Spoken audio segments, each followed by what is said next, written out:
دوای کۆتایی هاتنی وادەی گفتوگۆ و ئەو 6 ڕۆژەی کە لە ڕێکەوتنی ئیسلاماباددا تەرخانکرا بۆ گەیشتنە ئەنجامێک، نێردەی تایبەتی سەرۆکی ئەمریکا جاریت کۆشنەر قسە لەسەر داهاتووی پەیوەندیەکانی نێوان ئەمریکا و ئێران دەکات. لە ئێستادا جەختی سەرەکی سەرۆک ترامپ لەسەر گوشاری ئابووری و بەردەوامیدانە بە گەماڕۆی سەر ئێران لە گەروی هۆرموزەوە.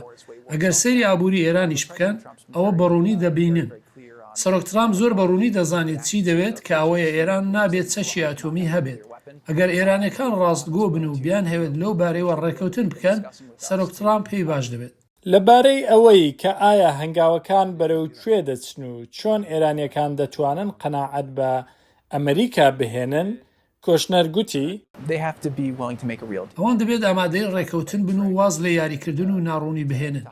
مەرزەکانی سەرۆک ترامپ بنچینەین و ئەوان دەبێت وەکو دەوڵەتێکی نائەتۆمی بن و واز لە پشتیوانیکردنی تێرۆر لە ڕۆژهەڵاتی ناوەڕاست بهێنن. ئەمە لە کاتێکدایە نێردەی تایبەتی سەرۆکی ئەمریکا نەیشاردەوە کە ڕاستە بە شێوەیەکی ڕاستەوخۆ و پەیوەندی لە نێوان ئەمریکا و ئێران نییە و لە ئێستادا هیچ گفتوگویەکی فەرمی بەڕێوە ناچێت، بەڵام کەناڵێکی نهێنیش لە نێوان دۆناڵد ترامپ و سوپای پاسداران هەیە، هەرچەندە ئامادە نەبوو هیچ زانیاریەک لەو بارەیەوە بدرکێنێت.